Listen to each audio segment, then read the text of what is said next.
अक्सर बहुत लोग मुझसे पूछते हैं कि सर मैं 20 साल से दवा ले रहा हूं, लेकिन जैसे ही मेडिसिन कम करता हूं फिर से घबराहट शुरू हो जाती है। अगर आपके साथ भी ऐसा हो रहा है तो हो सकता है कि आप सिर्फ सिम्टम्स को दबा रहे हो, लेकिन उस असली वजह को अभी तक समझ ही नहीं पाए जो बार बार आपके दिमाग को डर की तरफ धकेल रही है। सोचिए, अगर सिर्फ दवा ही परमानेंट इलाज होती तो इतने लोग सालों बाद भी एंजाइटी से क्यों जूझ रहे होते। असल में दवा दिमाग के केमिकल्स को कुछ समय के लिए बैलेंस कर देती है, लेकिन उस इमेजिनरी फियर को खत्म नहीं करती जो हर समय आपके दिमाग को खतरे का सिग्नल भेजता रहता है। और जैसे ही दवा कम होती है, वही डर, वही ओवरथिंकिंग, वही निगेटिव थॉट्स वापस एक्टिवेट हो जाते हैं। यही कारण है कि कई लोग बार बार उसी साइकिल में फंस जाते हैं। लेकिन अच्छी खबर यह है कि अगर आप उस रूट मैकेनिज्म को समझ ले जो अंदर से एंजाइटी को चला रहा है, तो धीरे धीरे आपका दिमाग खुद स्टेबल होना शुरू कर देता है। आज की इस वीडियो में मैं आपको समझाऊंगा कि एंजाइटी बार बार वापस क्यों आती है, दिमाग के अंदर असल में क्या होता है, और कैसे लोग सिर्फ दवा पर डिपेंड रहने की बजाय अपने फियर साइकिल को तोड़कर बाहर निकलना शुरू करते हैं। तो वीडियो को एंड तक जरूर देखिए, क्योंकि हो सकता है आज आपको अपनी एंजाइटी का असली रीजन समझ में आने वाला हो। दोस्तों, अब जरा इस बात को गहराई से समझते हैं कि डर होता क्या है। देखिए, डर अपने आप में कोई बुरी चीज नहीं है। दरअसल डर हमारे शरीर का एक प्रोटेक्टिव मैकेनिज्म है, एक सर्वाइवल टूल है। अब आप सोच रहे होंगे कि डर तो बुरा होता है, यह हमारी जिंदगी कैसे बचाता है। तो सुनिए, इस दुनिया में जितने भी जानवर है, सबको ऊपर वाले ने अपनी सेफ्टी के लिए कोई ना कोई खास ताकत दी है। जैसे शेर के पास पंजे और जबड़े की ताकत है, हिरन तेज भाग सकता है, बंदर पेड़ पर चढ़ सकता है, सांप के पास जहर है। लेकिन हम इंसानों के पास ऐसा कुछ नहीं है। ना हमारी स्पीड इतनी तेज, ना नाखूनों में दम, ना ही ऊंचाई पर फटाक से चढ़ने की फुर्ती। तो फिर हम हजारों साल कैसे बचते हुए आ रहे हैं? दोस्तों, इसके पीछे हमारा दिमाग, और दिमाग का सबसे बड़ा हथियार बना हमारा डर। हमारा दिमाग सूचना इकट्ठा करता है। अगर आप किसी जगह जा रहे हैं और दिमाग पुराने किसी अनुभव से ये कहे कि यहाँ खतरा हो सकता है, सावधान रहना है, तो वो डर आपकी जान बचाने के लिए पैदा हुआ है। ये बहुत कमाल का सिस्टम है, लेकिन प्रॉब्लम यहीं से शुरू होती है, क्योंकि यही डर दो तरह का होता है। एक रियल फियर यानी वास्तविक डर, और दूसरा इमेजिनरी फियर यानी ख्याली डर। रियल फियर वो है जब आपके सामने अभी इसी वक्त कोई सच्चा खतरा मौजूद हो, जैसे सड़क पार कर रहे हो और अचानक तेज गाड़ी आती दिखे। उस वक्त आपके शरीर में जो झटका लगता है ना, वो रियल फियर है। ये डर किसी तरह की एंजाइटी पैदा नहीं करता, ये सिर्फ आपको एक्शन में लाता है। या तो आप रुक जाते हैं या पीछे हट जाते हैं। काम खत्म तो डर खत्म। ये एक हेल्दी डर है जो लाइफ को प्रोटेक्ट करता है। ये वो डर है जो पूरी दुनिया के हर इंसान को होता है।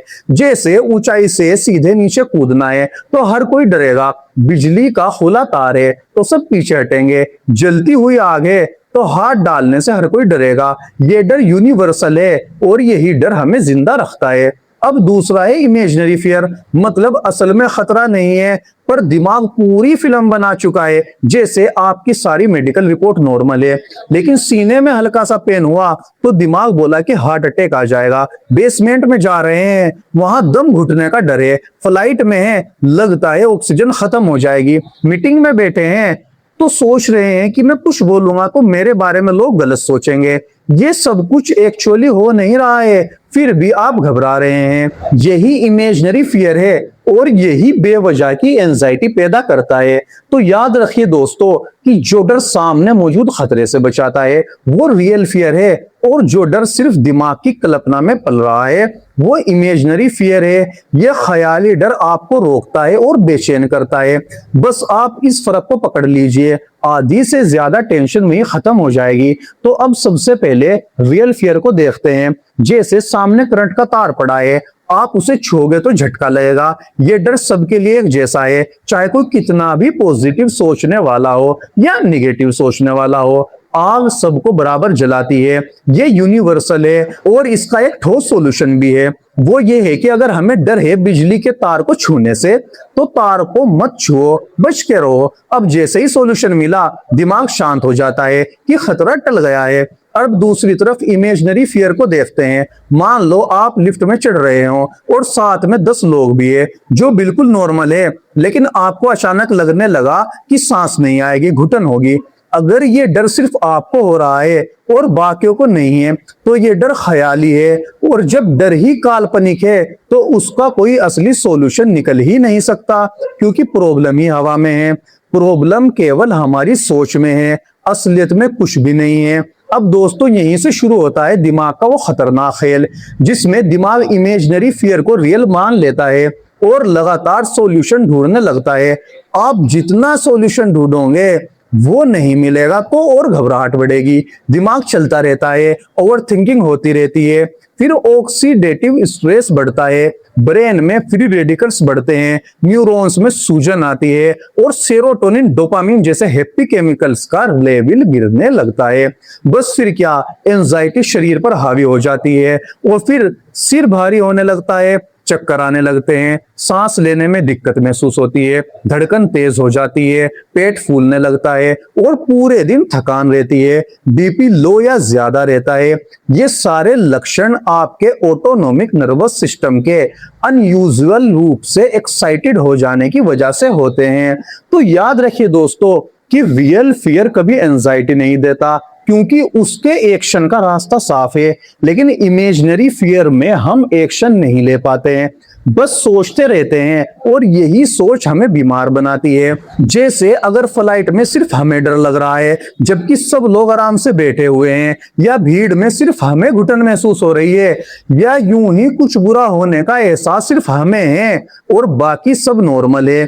तो ये इमेजिनरी फियर है और ये आपका पर्सनल है, ये यूनिवर्सल नहीं है। दोस्तों अगली बार जब ऐसा लगे तो 1 सेकंड रुककर खुद से पूछे कि क्या अभी इस कंडीशन में बाकी लोग भी डरे हुए हैं या बस मैं ही डर रहा हूं। और दोस्तों अगर जवाब नहीं है तो समझ जाइए कि फियर असली नहीं है, ये सिर्फ आपके दिमाग की स्टोरी है। तो इमेजिनरी फियर से बाहर निकलने का सबसे सिंपल रास्ता ये है कि बस हमारी समझ में ये बात आ जानी चाहिए कि यार मैं जिस चीज से इतना डर रहा हूं वो महज मेरी कल्पना है, रियलिटी नहीं है। आप खुद सोचिए, आपकी सारी मेडिकल टेस्ट नॉर्मल है, जांचें नॉर्मल है, आपके आसपास के सब लोग उसी सिचुएशन में नॉर्मल है, तो फिर सब कुछ ठीक ही तो है ना। जब बाकी सबके लिए कोई प्रॉब्लम नहीं है, तो फिर सिर्फ मेरे लिए ही प्रॉब्लम क्यों है? इसका मतलब साफ है कि ये डर यूनिवर्सल नहीं है, ये सिर्फ मेरे दिमाग ने क्रिएट किया हुआ है और ये इमेजिनरी फियर है। तो सबसे पहले हमें अपने इस काल्पनिक डर को आइडेंटिफाई करना पड़ेगा और इस आइडेंटिफिकेशन के लिए हमें एक जबरदस्त टूल की प्रैक्टिस करनी होगी जिसका नाम है सीबीटी, मतलब कॉग्निटिव बिहेवियरल थेरेपी। सीबीटी में हम बेसिकली ये करते हैं कि जो भी हमारे दिमाग में डर वाला नेगेटिव पैटर्न वाला थॉट चल रहा है, हम उसे चैलेंज करते हैं, बार बार सवाल करते हैं। हम उस थॉट से पूछते हैं, भाई तू कह रहा है कि कुछ बुरा होगा, तो इसका सबूत क्या है, मेरे पास क्या एविडेंस है? और जब हमें कोई एविडेंस, कोई प्रूफ नहीं मिलता, तो हमारा दिमाग धीरे धीरे समझने लगता है कि हाँ ये सिर्फ एक काल्पनिक सोच है, ये एक विचार मात्र है, ये रियलिटी नहीं है। मन कह रहा है कि हो जाएगा हो जाएगा, लेकिन रियलिटी में कुछ है ही नहीं, ये सिर्फ एक थॉट है। बार बार जब हम इस थॉट को डिस्प्यूट करते हैं, चैलेंज करते हैं, तो हमारा मन इस सच्चाई को स्वीकार करने के लिए राजी होने लगता है। और जैसे जैसे हमारी अंडरस्टैंडिंग गहरी होती है कि मैं जिससे डर रहा था वो काल्पनिक था, तो फिर वो कल्पनाएं गायब होने लगती है।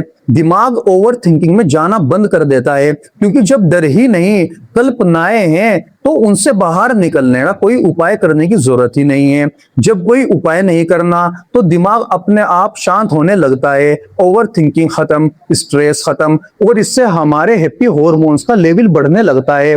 एंजाइटी और पैनिक के सारे बॉडी सिम्टम्स गायब होने लगते हैं। तो दोस्तों लाइन क्लियर है, अगर हमें अपनी एंजाइटी, पैनिक, ओसीडी या डिप्रेशन को जड़ से खत्म करना है तो हमें इसकी रूट मैकेनिज्म यानी अपनी नेगेटिव थिंकिंग और इमेजिनरी फियर वाले पार्ट को पूरी तरह से खत्म करना पड़ेगा और इसके लिए सीबीटी की प्रैक्टिस सबसे कारगर हथियार है। तो दोस्तों उम्मीद है कि ये वीडियो आपको पसंद आया होगा, नीचे कमेंट में लिखकर जरूर बताएं। और अगर आप इन सब साइकोलॉजिकल प्रॉब्लम्स को पूरी तरह से खत्म करने की स्टेप बाय स्टेप लर्निंग चाहते हैं तो आप स्क्रीन पर दिए गए नंबर पर कांटेक्ट कर सकते हैं। और हाँ, चैनल को सब्सक्राइब करना ना भूलें। बहुत बहुत धन्यवाद दोस्तों।